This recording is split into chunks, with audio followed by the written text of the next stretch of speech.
국내 증시 8월 마지막 거래일을 어떻게 장식을 할까요? 전날 부진했던 반도체주가 그래도 오늘은 좀 힘을 내줬으면 좋겠는데요. 네, 오늘 엔비디아가 근데 또 장중에 하락을 했기 때문에 국내 반도체주 부진을 계속 이어갈지 아니면 오늘은 좀 힘을 내줄지 저희와 함께 챙겨보시면 좋을 것 같습니다.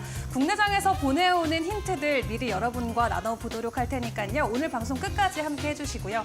일단 뉴욕 증시에서 보내왔던 사인들부터 챙겨보도록 하겠습니다. 간밤 뉴욕 증시 분위기 전해주시죠. 네, 미국에서 흘러들어온 신호들이 국내 증시에는 또 어떤 영향을 주게 될까요? 일단 3대 주요 지수는 혼조세로 마감을 했습니다. 그래프 먼저 보실까요?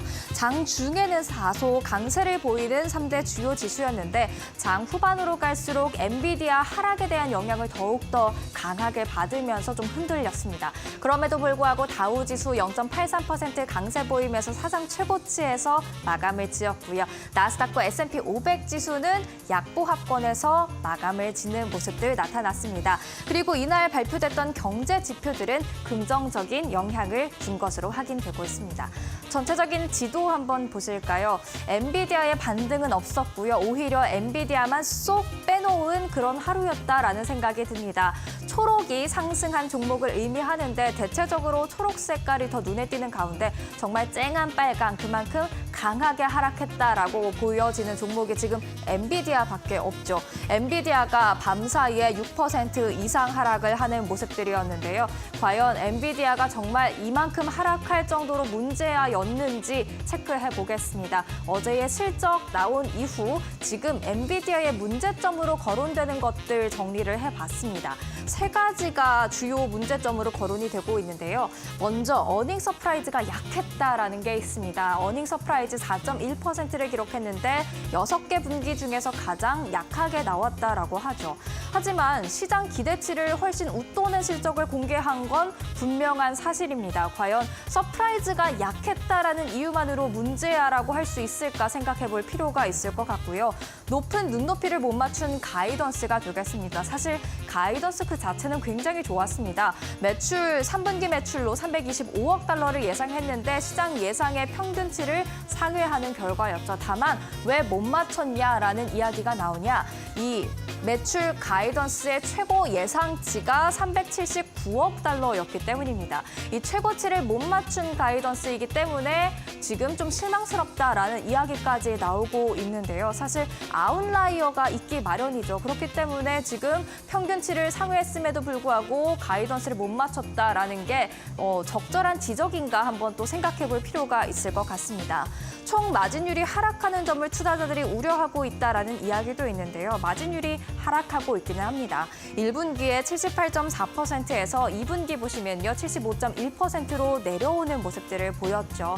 처음으로 이렇게 마진율이 하락하다 보니까 투자자들 깜짝 놀랄 수 있는데요. 그럼에도 불구하고 엔비디아는 연간 마진율로 70% 중반을 예상한다라고 가이던스를 줬습니다. 이 70% 중반은요. 반도체 기업 가운데서도 1등의 마진율이 되겠고요. 또 2등과의 격차도 굉장히 큰 상대적으로 높은 마진율이 되겠습니다. 그러니까 마진율이 하락했다라는 점에 초점을 맞추기보다는 높은 마진율을 유지하고 있다라는 부분에 초점을 맞춰보면 어떨까라는 생각도 합니다.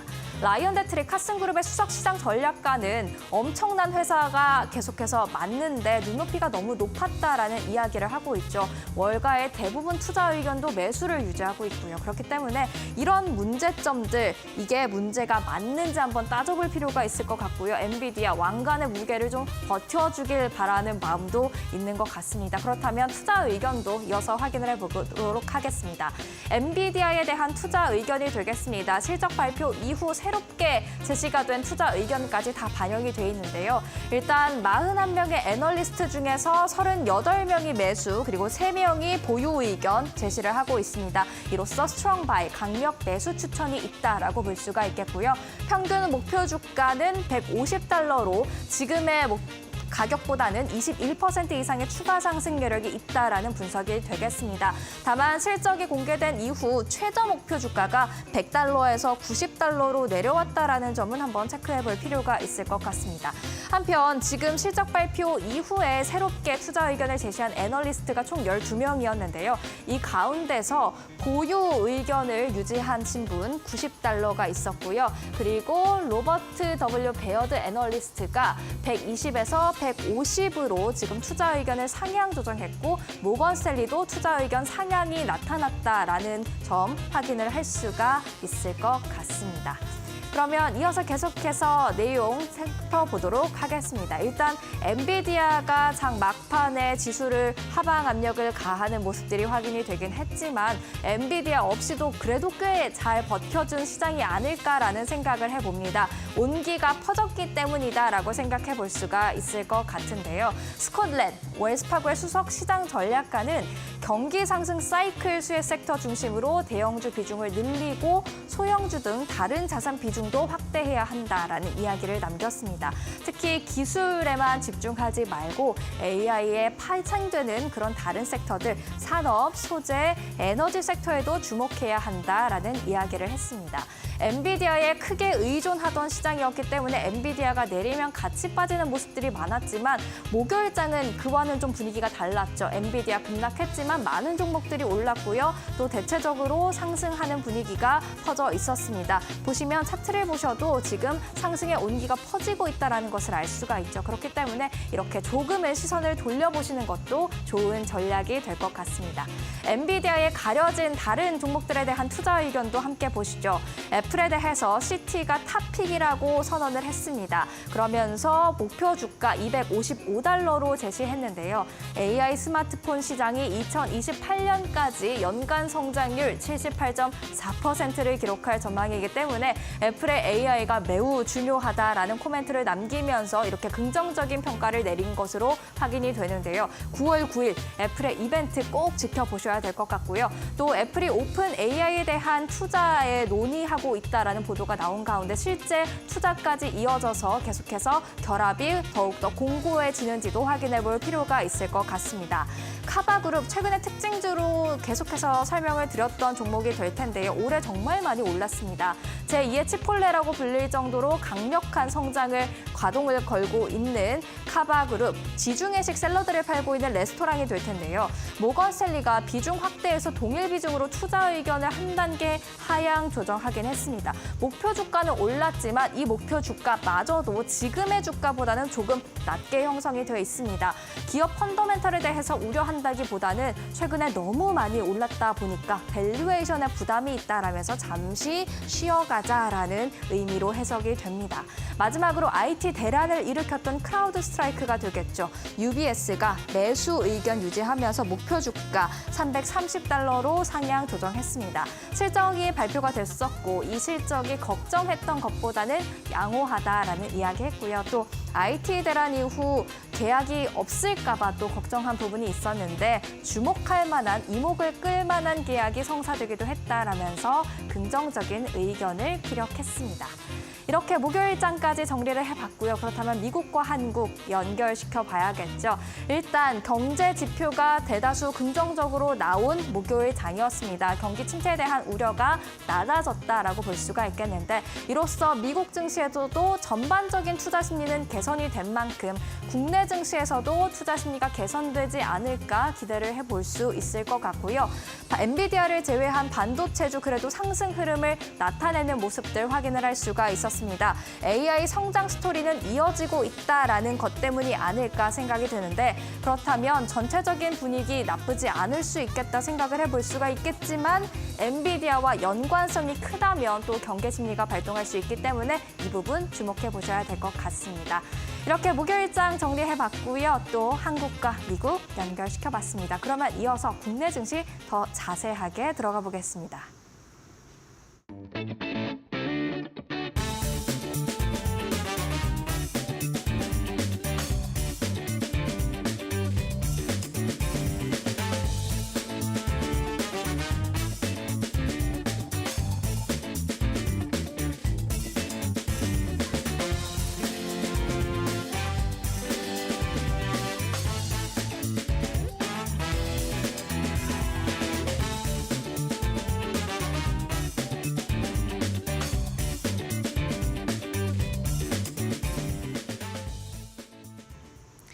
어제 엔비디아 실적에 직격탄을 맞았던 건 바로 우리 국내 증시였습니다. 예상은 했지만 예상대로 부진한 모습을 보이자 다소 아쉬움도 남았던 하루였는데요. 어제 코스피는 1% 낙폭을 보이면서 2660선까지 내려갔고요. 코스닥도 0.8% 조정이 나오면서 756선에 마쳤습니다. 어제도 여전히 외인들 쪽으로 매도 흐름이 강하게 나왔었는데 그럼에도 불구하고 기관과 외인들이 담았던 종목들은 어떤 것들이 있었는지 그 시그널 포착을 해보도록 하겠습니다. 일단 어제 전반적으로 종목들을 보면 반도체는 하나도 없습니다. 그리고 그 반도체 주도주가 비어진 자리에 들어갈 수 있는 다른 대형주들 위주로 수급이 강하게 들어온 모습이었고요. 어제는 2차 전지 그리고 여전히 좋았던 거는 제약 바이오 쪽이었습니다. LG 에너지솔루션 어제 상위 종목 시가총액 상위 종목 10개 안에서도 급등 흐름을 이어가는 모습을 보였는데 삼성 SDI를 중심으로 전해진 호재 덕분에 어제 배터리 관련주들 일제히 오름폭을 보였고요. 현대차를 제외하고는 모두 2차 전지 관련주로 상위 종목들이 꾸며진 모습을 체크해 볼 수 있겠습니다. 현대차 같은 경우는 이 CEO 인베스터데이 이후로 지속적인 모멘텀들이 조금씩 나오고 있는데 추후 이슈 시간대에 이어서 확인을 해보도록 하겠고요. 기관 쪽의 모습을 확인을 해보더라도 외인들과 비슷한 모습이 나왔습니다. 기관 쪽을 보시더라도 여전히 제약바이오와 그리고 2차 전지 관련주들로 편성이 된 모습을 체크를 해보실 수 있겠는데요. 이 HK 이노엔 같은 경우도 현재 이 캡시와 관련돼서 지속적인 기대감이 나오고 있는 상황이고 유한양행 이후에 제2의 FDA 승인을 누가 받아갈 수 있을지 관련주들 안에서 지속적인 기대감이 나오고 있는 상황입니다. 그럼 이슈를 놓고 봤을 때는 어제 우리 시장 어떻게 정리해 볼 수 있을까요? 세 가지 이슈 챙겨보도록 할 텐데요. 말씀드렸던 것처럼 어제 배터리 쪽이 좋았습니다. 특히 전고체 배터리 관련주들 상한가 안착하는 종목이 나왔는데 삼성 SDI가 전고체 배터리 B 샘플을 개발 완료했다라고 합니다. 보통 업체들에게 배터리를 납품하기 전에 총 3번의 단계를 거친다라고 하는데요. A단계와 B단계 그리고 C단계로 나눌 수 있겠습니다. 이 B단계 같은 경우는 A단계에서 한 번 더 검증되고 추가적으로 변동이 있는 단계를 의미하는데 아마 B 샘플까지 개발이 완료가 됐다라는 것은 연말 안으로 C 샘플이 나올 수 있는 가능성이 커지고 C 샘플까지 나오게 된다면 대량으로 출하할 수 있는 가능성까지 불거지고 있기 때문에 전고체와 관련된 기대감이 어제 삼성 SDI 이슈로 불거졌던 것 같습니다. BMW나 람보르기니 우리가 잘 알만한 그런 럭셔리 슈퍼카들에게 공급을 이어가고 있는 상황이라고 하고요. 그리고 전기차 화재 예방과 관련해서 정부가 내년에 예산안을 증액했다라는 소식도 동시에 전해지기도 했습니다. 올해 같은 경우는 3천억 원 정도가 편성이 됐었는데 내년은 그 2배까지 늘어날 것으로 보여지면서 전기차 화재 그리고 전고체 배터리와 관련된 기대감들이 어제 관련주들에게는 좋은 상승 흐름으로 작용이 됐었고요. 그리고 현대차의 이 CEO 인베스터데이 이후에 조금씩 나오고 있는 이슈들로 관련주들도 지속적인 변동성이 나오고 있습니다.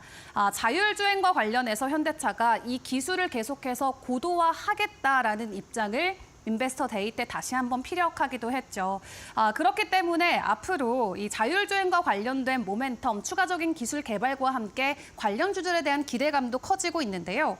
이 자율주행 데이터 플랫폼을 운영하고 있는 오토엔 어제 상한가 안착을 하는 모습이 나왔고요. 자율주행 스마트 모빌리티 시뮬레이션 제품을 보유하고 있는 이노시뮬레이션도 상한가 안착을 했습니다. 자, 그리고 어제 제약바이오 안에서도 비만 치료제 관련주들의 변동성이 나왔습니다. 이제 오는 10월이면은 위고비 출시가 되는데요. 위고비가 사실 공급이 굉장히 부족합니다. 없어서 못 사는 그런 제품임에도 불구하고 이 국내 시장에서 빨리 선점하기 위해서 지속적으로 이 시장 출시를 빠르게 진행하고 있는 것으로 보여지고 있습니다. 블렘텍 같은 경우는 위고비의 국내 유통사로 확인이 되고 있는 만큼 어제 장중에 14% 정도 오르는 모습을 보였고 라파스도 비만 치료제로 묶어볼 수는 있겠지만 어제는 또 개별 이슈까지 더해지면서 더 강한 상승을 함께 하기도 했습니다. 그럼 오늘 개장 전 우리가 점검해볼 이슈는 어떤 것들이 있을까요? 첫 번째 소식부터 체크해 보도록 할 텐데요. 오늘 엔비디아의 종가 현황 들고 왔습니다. 전일 대비해서 6% 주가 하락이 나왔기 때문에 이런 주가 현황으로 오늘 국내 반도체주들이 추가 하락을 이어갈지 아니면 월가에서 이야기하고 있는 것처럼 긍정적인 사이드에 초점을 맞추면서 오히려 저점 매수에 나설지 지켜보셔야 될 것 같습니다. 엔비디아 주가가 하락하자 월가에서는 실적 실망에도 불구하고 괜찮다라는 입장을 보여주고 있고요. 앞서 다이낸커 확인해 봤던 것처럼 월가에서는 지속적으로 목표 주가를 상향 조정을 하면서 강력하게 매수 권고를 이어오고 있습니다. 기존 목표 주가 130달러 선 정도에서 150달러 선까지 번스탄이나 모건 스탠리, JP 모건은 상향으로 조정을 했고요. UBS 같은 경우도 주가가 하락한 만큼 오히려 매수를 해야 된다라는 입장을 보이고 있습니다. 전문가들의 시각은 거의 동일시 되어가는 분위기인데 투자자들의 마음이 움직여줄 수 있을까요? 어제 저희가 이 소식 함께 확인을 하면서 어제장에서는 떨어질 수 있다라고 미리 말씀을 드렸었고요. 비슷한 사례로 유한양행을 생각해보자 말씀드렸었죠. 유한양행 같은 경우도 처음에 이슈가 나오고 한 거래일 정도는 가격 하락이 나오다가 지금 지난 7거래일 연속으로 주가 상승을 보여주고 있고 어제도 52주 신고가 계속해서 돌파해 나가는 저력을 보여주고 있습니다. 반도체도 동일한 움직임을 보여줄 수 있을지 오늘장 변동성 체크가 필요해 보이고요. 관련주들 스탁 어제 확인을 해보도록 하겠습니다. 어제 일제히 폭락을 했습니다. 대형 반도체주뿐만 아니라 HBM 관련주들도 크게 내림세를 이어갔는데 한미 반도체가 특히 최근에 나름 이 안에서는 변동성을 잘 보여줬던 만큼 어제장에서도 10% 가까운 하락을 보이기도 했습니다. 증권가에서 제시하고 있는 목표 주가보다 현재 주가가 거의 2배 가까이 내려와 있는 상황이기 때문에 정말로 우리가 저점에 대한 인식을 더 크게 가지고 가면 좋을지 오늘 변동성 체크를 해보시죠. 두 번째 이슈 열어보도록 하겠습니다. 어제 심포지엄이 열렸는데요. 세계 지질 과학 총회에서 동해 울릉 분지 탐사 심포지엄을 열었습니다. 어제 실시간으로 열렸는데 주요 기사들은 오후 시간대 대거 나오면서 장중의 가격이 반영되진 않았기 때문에 오늘 장 안에서는 관련주들이 다시금 움직일 수 있을지 체크해보는 게 중요해 보입니다.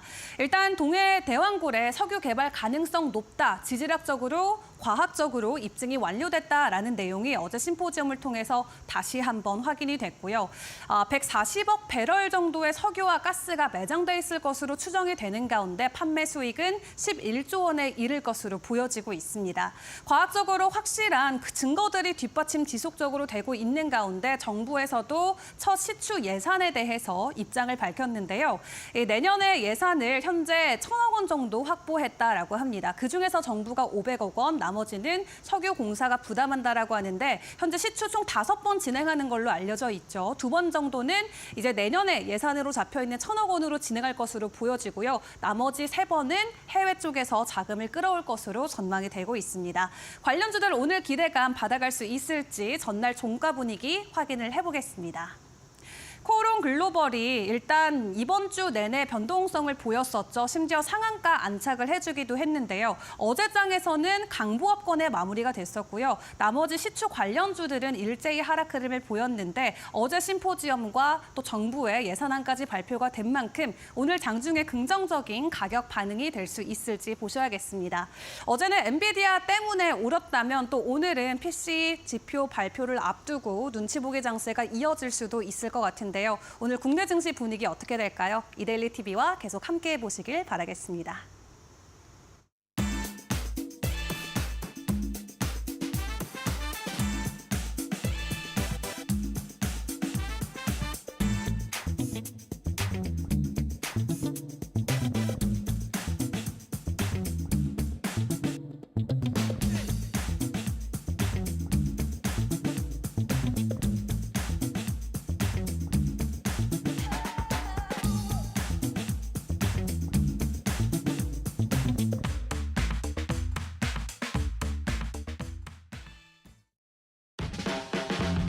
네, 여러분 안녕하십니까. 8월 30일 금요일입니다. 이제 우리 방송 기준으로는 8월의 마지막 날이 되겠습니다. 일주일 동안 고생 많이 했습니다. 오늘 이데일리 TV 뉴스 브리핑 시작하겠습니다. 예, 첫 소식은 엔비디아 얘기 갈 수밖에 없죠. 덜 자란 엔비디아의 한 반도체 털썩 이제 AI 거품론은 잠재웠다. 되레 매수 기회다. 어제 엔비디아 실적 발표 이후의 시장 흐름이라든가 오늘 새벽까지 뉴욕 시장에서 보여주는 이제 엔비디아에 대한 시장의 어떤 모습들, 시장의 어떤 그런 흐름들을 보면 엔비디아의 실적은 지금의 2배가 나왔어도 과연 주가가 올랐을까 싶을 정도로 글쎄요, 약간 좀 매정하다는 느낌이 들 정도로 엔비디아의 그런 양호한 실적, 요소 대부분 큰 문제가 없었는데 어쨌든 그런 부분들이 별로 인정이 안 되는, 뭘 해도 오늘 이번에는 너를 안 살 거야 같은 아주 약간 4살 박이 미운 아기 같은 뭐 그런 모습처럼 시장이 굉장히 매정하게 바라보는 느낌이 좀 들었습니다. 아시겠지만은 뭐 매출, 그다음에 매출 총이익 증가율, 그다음에 블랙엘 문제도 사실 해소가 됐고 3분기 이후에 이제 가이던스 같은 경우도 나쁘지 않죠. 그럼에도 불구하고 시장은 엔비디아를 하시는 오늘 시장 보면 특히 이제 그런 모습들이 더 나타났던 것 같습니다. 약간 이게 좀 내팽개친다고 그럴까요? 그런 느낌마저 들 정도인데 사실 굉장히 펀더멘털이 훌륭하다라는 거, 굉장히 튼튼하다라는 건 다시 한번 확인을 했고, 앞서 정다인 앵커가 정리해서 말씀도 드렸습니다만 매수, 뭐 강력 매수 이런 의견들이 대부분이라는 점은 결국 엔비디아가 보여준 이 펀더멘털의 힘이 아닌가 생각이 듭니다. 하지만 시장은 그렇게 생각하지 않는 거죠. 어제 그런 모습들이 우리 주식시장에서도 그대로 나타났고요. 반도체주들 되게 좋지 않았습니다.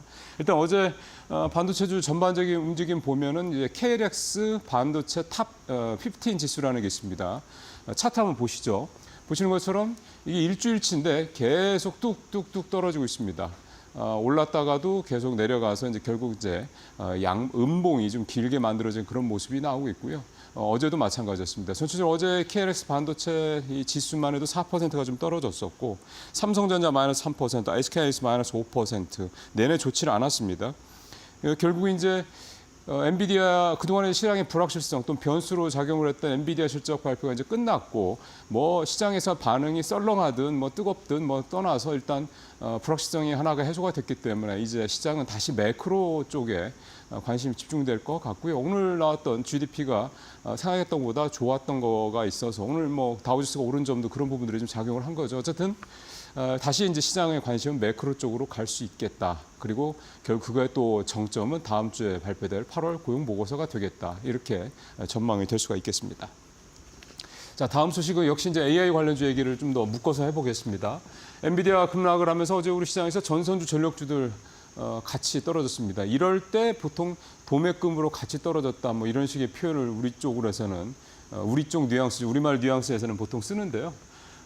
사실 전력 설비, 전력 관련주 또 전선주 같은 경우는 상반기에 AI 관련주와 함께 사실 AI 관련 테마에 묶여서 같이 굉장히 급성장을 했고 또 실제 펀더멘털도 굉장히 좋았던 업종이긴 한데요. 어제 모습은 엔비디아를 따라서 그대로 가는 모습이었습니다. 어제 주요 전선 전력주 주가 하락폭 한번 보시죠. 화면에서 보시는 것처럼 아예 다 파란 색깔 막대입니다. 아래로 다 내려 꽂히는, 왜 이렇게 저 화살표가 쏜살같이 내려가는 듯한 느낌이 들까요? 하나도 좀 올라간 게 없고, 옆에서 보신 것처럼 대부분 다 떨어졌습니다. 전력 설비 쪽에 대장주인 현대 일렉트릭 어제 7% 가까이 쭉 미끄러져 내려왔고요. 그다음에 재룡전기도 전선기 쪽에서는 상당히 대장주 성격의, 물론 뭐 가장 큰 회사는 아닙니다만 대장주 성격의 그런 탄력이 굉장히 좋았던 회사인데 어제 6% 가까이 떨어졌고, 최근에 상장을 했던 산일전기도 5% 넘게, 그다음에 변압기도 만들고 전선도 만드는 일진전기 같은 경우도 5% 넘게 각각 떨어졌습니다. 전체적으로 뭐 어제 같은 날은 줄줄이 다 흘러내렸다라는 표현을 써도 이제 과언이 아닐 정도 그런 날들이었는데요. 그러니까 어제 이렇게 전력 설비나 전선주가 주가가 떨어진 이유가 뭐겠습니까? 중요한 거는 이쪽에 대한 투자가 줄어서 변압기 같은 이런 전력 설비라든가 전선에 대한 수요가 줄어들지 않겠느냐, 뭐 결국 이런 거 아니겠습니까? 근데 어제 엔비디아 실적 내용을 보면 사실은 뭐 그게 이제 무한정은 아니겠습니다. 적어도 앞으로 뭐 1, 2년, 2, 3년은 이 수요가 줄거나 이런 부분에 대한 걱정은 좀 덜어낼 수 있지 않은 결과였나 이렇게 보여지는데, 일단 이제 오늘 전력 설비나 전선주들이 만약 반등을 한다면 결국 엔비디아의 펀더멘털은 튼튼하다라는 거를 시장에서 좀 받아주는 것이고, 만약 오늘도 이렇게 또 줄줄이 흘러내린다면 당분간은 이제 AI 관련주들은 계속해서 엔비디아와의 어떤 운명을 같이 할 수밖에 없겠다 이렇게 볼 수가 있겠습니다. 자, 세 번째 얘기 ESS 얘기 오랜만에 좀 해보죠. 여러 차례 뭐 그동안에도 저도 ESS 얘기를 많이 좀 하고 있습니다만 ESS는 지금 전기차 캐즘 때문에 전기차에 대한 수요가 전 세계적으로 많이 줄어든 상황에서는 결국은 배터리 업체들, 배터리 관련주들이 그나마 숨통을 좀 트일 수 있는 어찌 보면 유일한 창구 역할을 좀 하고 있다고 봐야 되겠습니다. 계속 시장이 커지고 있고 오늘 사실 어제 밤늦게 저도 이제 미국장 잠깐 시작하는 거 보고 있는데 테슬라가 굉장히 많이 오르더군요. 그래서 오늘 아침에 이제 왜 그렇게 올랐었나? 물론 최종의 종가는 그렇게 많이 오르진 않았습니다만 상승세로 마감이 되긴 했습니다만 테슬라 주가 어제 많이 올랐던 이유가 이제 리포트가 나온 게 엔비디아의 ESS 쪽 비중 이게 굉장히 좀 커질 수 있다 그런 내용이었더라고요. 그러니까 결국 이제 ESS에 대한 시장의 관심은 굉장히 좀 커지고 있다 이렇게 봐야 되겠습니다. 올 들어서도 그렇고요. 올해 미국에서 ESS 시장 성장세를 나타내는 그런 통계가 나왔는데 미국 에너지관리청 자료고요. 미국 내에서 ESS 신규 설치 규모가 4.2기가와트시로 집계가 됐는데 이게 태양광 설치 규모 다음으로 많았고요. 풍력보다도 많았다고 합니다. 하반기에도 이제 이렇게 올해 하반기에도 좀 표에서 보신 것처럼 미국의 이제 이런 신규 설치, 신재생 에너지 쪽 신규 설치가 굉장히 늘어날 예정인데 보시는 것처럼 역시 1위는 태양광이 계속 늘어나고 37기가와트시.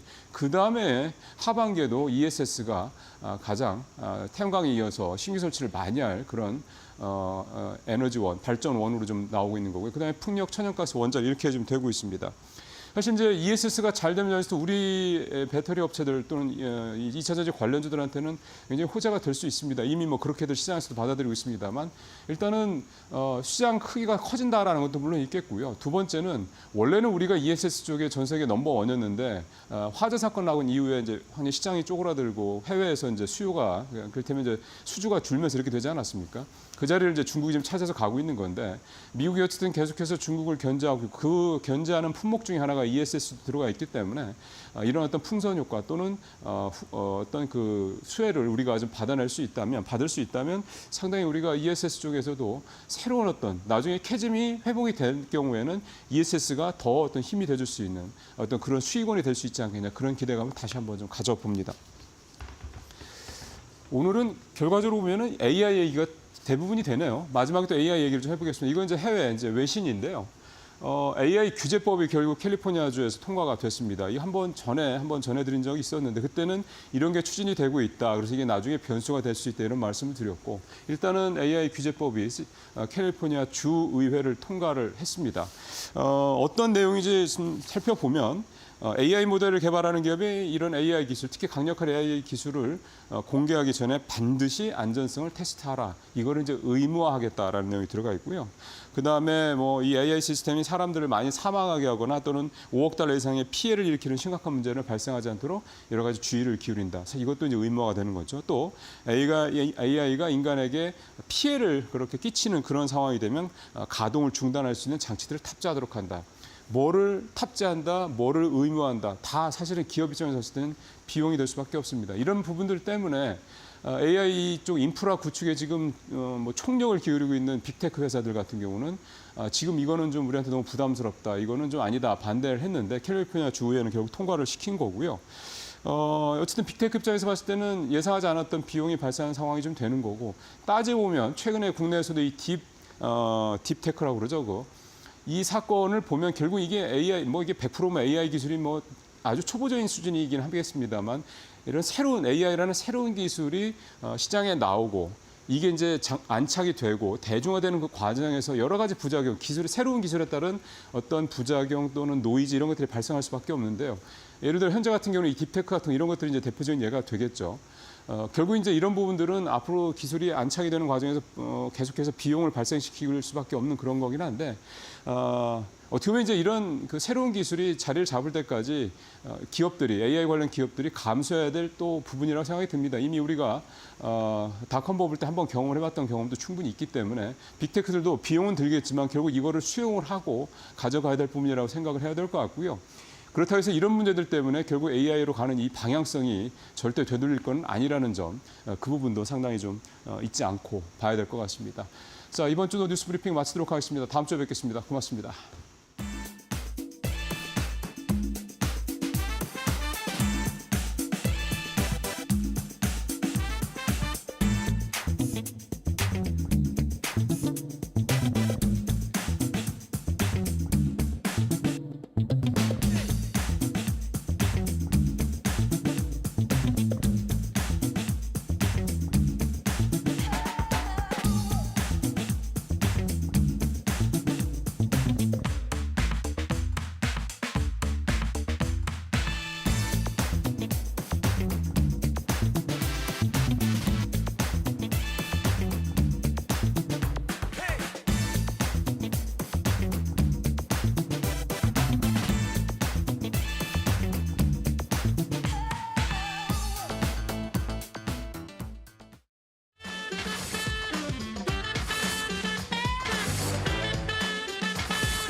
네, 마켓 비하인드로 이어가도록 하겠습니다. 이번 시간에는 이영훈 IM증권 서울금융센터 이사와 이야기 나눠보겠습니다. 이사님 어서 오세요. 네, 안녕하십니까. 네, 국내 시장에서 주도주 찾기 굉장히 오래됐는데 사실 엔비디아 실적을 전후로 해서 반도체주가 다시금 수급이 강하게 들어와 주기를 기대를 했는데 일단 어제는 일제히 매도 흐름으로 이어졌던 것 같습니다. 엔비디아 실적과 국내 반도체주들 이사님 어떻게 보셨나요? 일단 엔비디아 실적에 대해서는 가이던스를 맞췄는데도 불구하고 주가가 빠졌는데 네. 일단 그거는 저는 여러 가지 생각을 이제 시장에서 반응을 보이고 있지만 제가 보기에는 시장이 여전히 그 경기에 대해서 네. 의구심을 갖고 있고 그 데이터에 대해서 조금 더 확인을 하고 싶어하는 욕구가 강했기 때문에 엔비디아가 정말 서프라이즈가 나왔어도 주가는 크게 반응은 안 했을 것 같아요. 그래서 이제 어저께는 어떤 식이든 간에 핑계를 대가지고 네. 엔비디아는 좀 빠질 수밖에 없었던 하루가 아니었나 싶은 생각을 하고 있고요. 반면에 이제 엔비디아 실적 자체를 놓고 봤을 때는 그 AI 사이클이라고 해야 되나요? 아니면 반도체 사이클 자체가 뭐 정점이다 꺾였다라고 말할 수 있는 근거는 찾을 수가 없는 것 같습니다. 네. 다만 이제 센티적으로 보면 지금 그 빅세븐 주식들 있잖아요. 엔비디아만 요번에 130달러대까지 올라가면서 고점이 140달러까지 갔던 거에 비해서 거의 근사치까지 왔지 나머지 뭐 테슬라라든지 메타라든지 여타 그 주식들 같은 경우는 지난번에 그 급락하고 난 다음에 회복력이 절반 정도밖에 되진 않아요.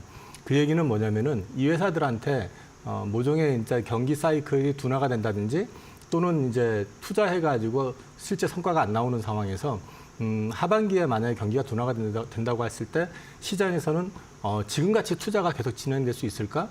이거에 대한 의구심도 좀 깔려 있는 것 같습니다. 근데 이런 부분들은 이제 앞으로 그 FOMC 때까지 그 각종 경기 데이터 오늘도 뭐 지표들 나왔지만은 그런 걸 통해 가지고 경기 침체가 맞냐 틀리냐에 대한 문제, 네. 그다음에 연준이 0.25를 할 거냐 0.5를 할 거냐 이거에 대해서 연준하고 시장의 눈높이가 어느 정도 맞춰져야지 네. 그다음부터 반응이 있을 것 같기 때문에 지금은 뭐 여기서 추가적으로 더 급락할 것 같습니다 이런 논리보다는 바로 급하게 올라가지는 못할 것 같고 여기서는 이제 저점을 좀 잡아가는 그림이 한 110달러 내외에서는 나오지 않을까 싶습니다. 그러면은 금리 인하에 대한 그 인하폭이 확실시 되기 전까지 반도체주들 일단은 계속 박스권 뭐 횡보를 예상을 해야 될까요? 뭐 회복이 되더라도 세게 되지는 않을 것 같고 바닥에서 그냥 바닥을 잡아주는 그림 네. 그런 정도 나올 것 같습니다. 저는. 그렇다면 그 주도주의 자리를 이제 누가 메꿔줄지를 찾아봐야겠죠. 어제 국내 증시 딱 두 개만 놓고 봤을 때 사실 뭐 제약바이오 그리고 2차 전지가 강해했었잖아요. 하나하나 조금 더 그러면 저희가 점검을 해보도록 하겠습니다. 제약바이오도 사실 무섭게 올라오고 있고 좀 쉼없이 달린다 사실 이렇게 좀 체감이 되더라고요. 이렇게 계속 올라도 되나요? 제가 지난주 이번 주 해가지고 주 초까지는 그 제약 쪽 특히 바이오 쪽에 비중을 늘렸었는데요. 수요일부터 시작해가지고 주식을 좀 줄여버렸습니다. 오. 이제 그 말씀을 먼저 드리는 거는 그게 네. 제 뷰에 녹아 있기 때문에 그런 거고 네. 제 뷰는 지금 제약 바이오가 하반기에 좋을 거는 맞다라고 생각을 합니다.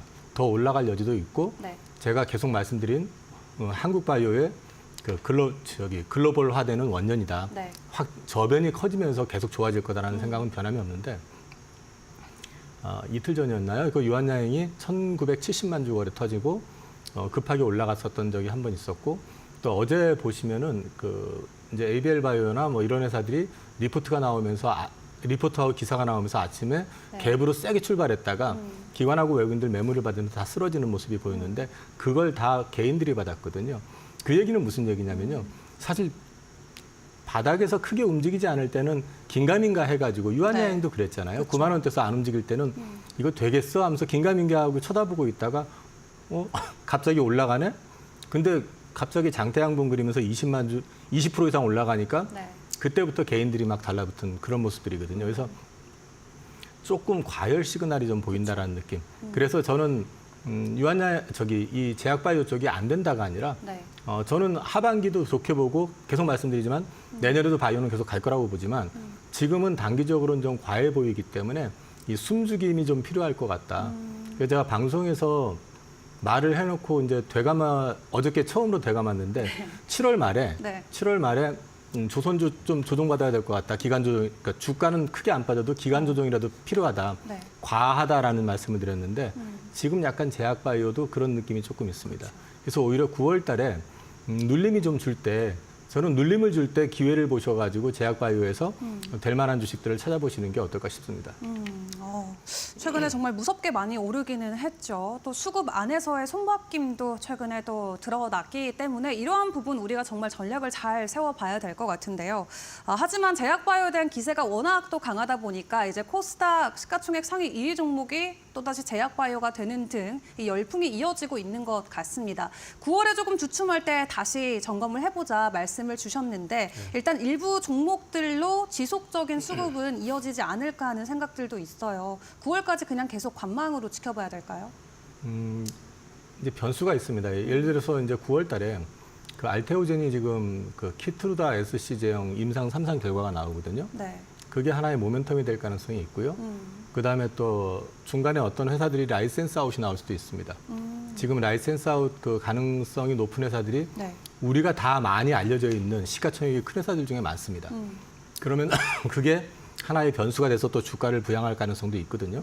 그렇지만 큰 그림으로 봤을 때는 업황 자체가 지금 현재 상태에서만 놓고 얘기하면 알테오젠 기준으로도 지금 한 달 이상을 옆으로 지금 횡보하고 있는데 그게 이제 추가 모멘텀 아니면 밸류를 업시킬 수 있는 어떤 이슈가 나와야 되는데 네. 그게 안 나오고 있는 아직까지는 그게 이제 FDA 승인이라든지 또는 그 라이센스 아웃이라든지 네. 이런 것들이 이제 앞으로 좀 반복이 돼야 된다는 측면에서 봤을 때는 저는 기간 조정이라도 좀 필요할 것 같고 기간 조정 받을 때 종목들을 좀 뭐 아주 작은 회사들보다는 네. 많이 알려져 있는 회사면서 라이센스 아웃이라든지 기술적인 면 또는 플랫폼을 가진 기업들을 골라가지고 접근을 해놓으시면 올 하반기에는 괜찮을 것 같아요. 네.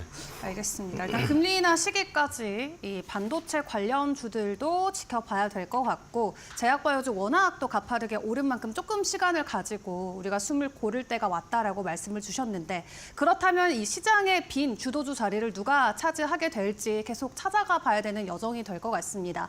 어제 이제 2차 전지 관련주들 쪽으로 수급이 많이 들어왔었고 최근에 전기차 캐즘에 대한 우려가 오히려 전기차 포비아라는 새로운 테마가 나오면서 시장에서는 되려 부각받는 또 네네. 주가 상승까지 이어지는 그런 모습으로 연출이 되고 있거든요. 다시 에코프로 BM이 알테오젠을 뛰어넘는 그러니까 2차 전지가 다시 한번 더 강하게 오를 수 있는 시기가 도래할까요?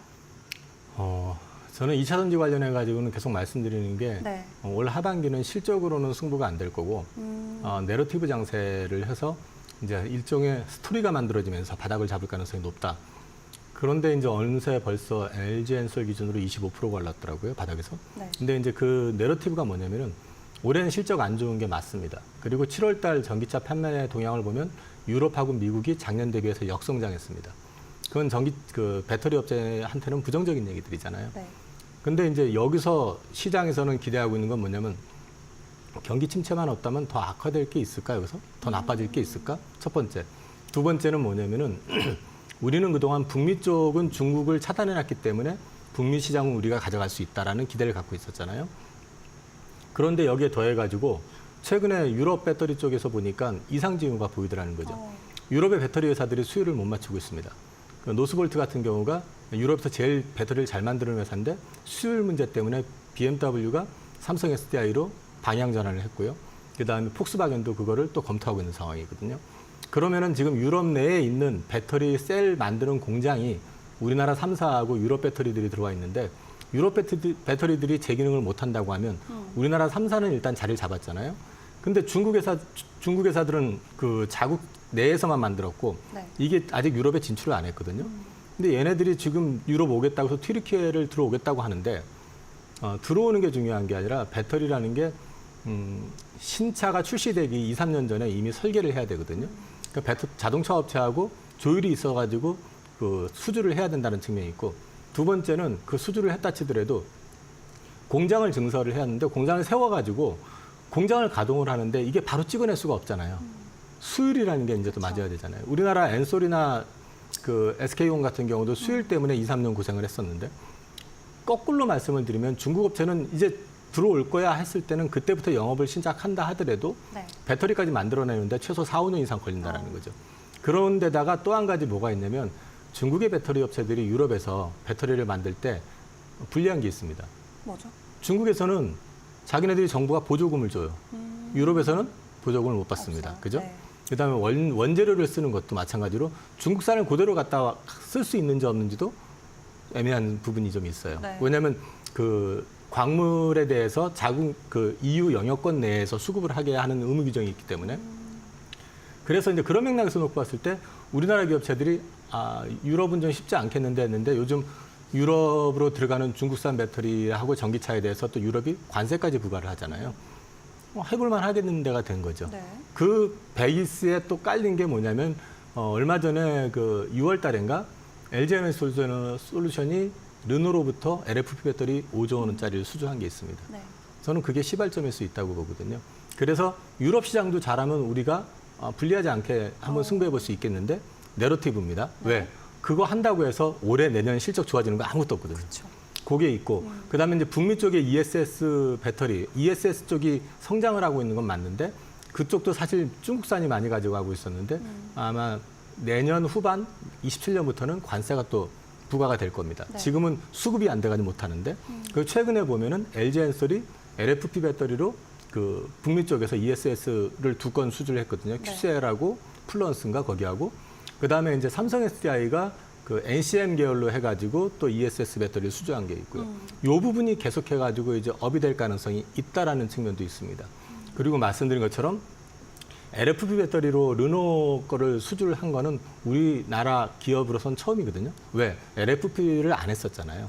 그동안은 LFP는 다 중국산, 중국이 제일 잘해 이거였었잖아요. 네. 근데 이게 셀투백 방식이라고 그래가지고 CATL이 가장 앞선 기술이라고 자랑했던 방식으로 수주를 한 거거든요. 그러면은 LFP 배터리 시장에서도 우리가 불리할 건 없다라는 거죠.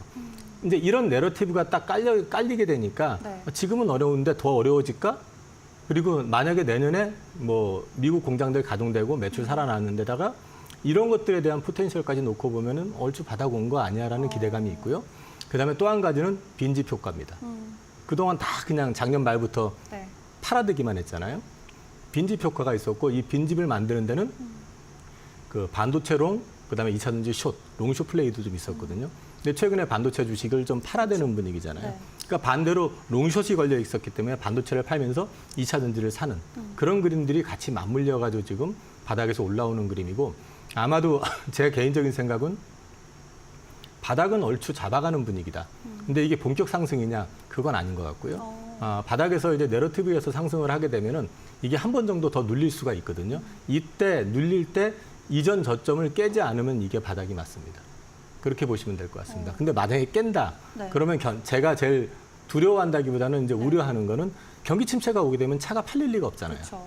그러니까 이제 만약에 그게 이번 저점 밑으로 깨지는 상황이 발생이 된다고 그러면 캐즘은 좀 더 지속될 가능성이 있다고 보시면 됩니다. 다행히 차트적인 관점에서는 좀 저점을 잡고 반등을 하려는 움직임이 주요 종목에서 많이 보여지고 있는 것 같은데 일단 당장의 실적에 대한 기대감보다는 내러티브에 집중하면서 2차전지 관련주들 빈집이 다시 맛집이 될 수 있을지 이 부분도 체크를 해보시면 좋을 것 같습니다. 그리고 어제 국내 증시에서 또 하나의 화제가 됐던 부분이 자율주행 기술 관련된 부분인데 인베스터 데이를 통해서 이제 이야기를 내놓았죠. 네. 계속 기술 고도화하겠다. 앞으로 어떻게 될까요? 지금 섣불리 예단하는 거는 너무 네. 빠른 얘기인 것 같고요. 사실은 지금 제일 앞서 있는 데가 테슬라인데 네. 테슬라가 다음 달에 이제 상용화를 실제로 오픈을 하는지 여부도 지켜볼 필요가 있고. 근데 이제 현대차가 그 CEO 인베스터 데이에서 밸류 프로그램을 제시했죠.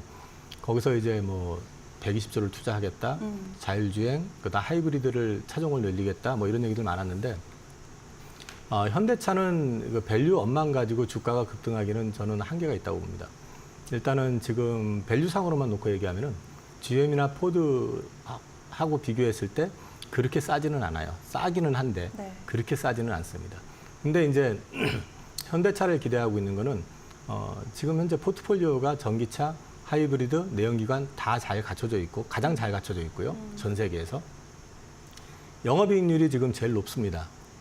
거의 9%, 10%대 되고 있기 때문에. 그다음에 이제 또 한 가지는 뭐냐면 미래 수종 사업으로 말씀하신 자율주행, 그다음에 또 하나는 그 로봇 관련된 부분들도 있고요. 네. 그 미래 수종 사업을 지금 준비를 차근차근 해나가고 있다라는 측면이 있기 때문에 이것이 만약에 본격적으로 부각이 된다 그러면 현대차는 성장주로서 플러스 알파가 될 가능성도 있습니다. 그래서 이 부분은 앞으로 현대차의 주가 상승에 동력은 될 수 있는데 아직까지 그걸 때문에 주가가 급등한다라고 보기에는 좀 이르다. 네. 그렇게 말씀을 좀 드릴 수 있고 그리고 이제 한 가지 현대차를 놓고 저는 포텐셜로 볼 수 있는 거 하나는 지금 왕 회장님 연세가 많으시거든요. 지배구조 개편이 돼야 되거든요. 소위 말해서 이제 지금 지분 관련된 부분이 좀 어느 정도 정리가 돼야 되는데 네. 그러니까 순환 출자 문제도 정리가 돼야 될 것이고 그다음에 이제 그게 정리가 되면서 동시에 그 정의선 회장이 지배를 할 수 있는 구조를 만들어야 될 거 아닙니까? 이제 이런 것과 관련해 가지고 현대차가 부각될 가능성도 역시 있다. 그런 측면에서 봤을 때는 현대차는 가장 제 개인적인 소신으로는 네. 가장 안전한 주식 중에 하나다. 어. 그리고 만약에 이 포텐셜이 터지게 되면 주가 업사이드 생각보다 클 수 있다. 그렇게 말씀을 드릴 수 있겠습니다. 알겠습니다. 여러 가지 또 이야기 오늘 함께 다뤄봤습니다. 지금까지 이영훈 IM증권 서울금융센터 이사와 함께했습니다. 수고하셨습니다. 네, 고맙습니다.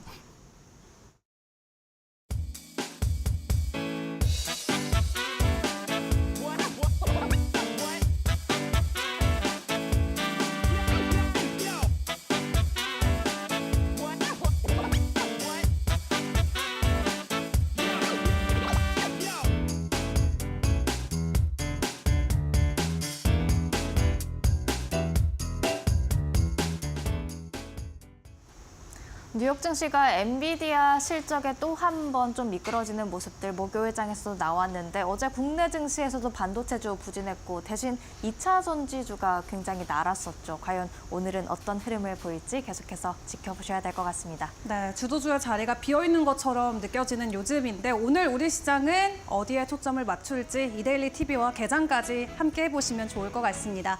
저희 오늘 준비한 소식은 여기서 마무리 짓고요. 다음 주에 다시 활기차게 인사드리겠습니다. 오늘도 함께해 주신 여러분 고맙습니다.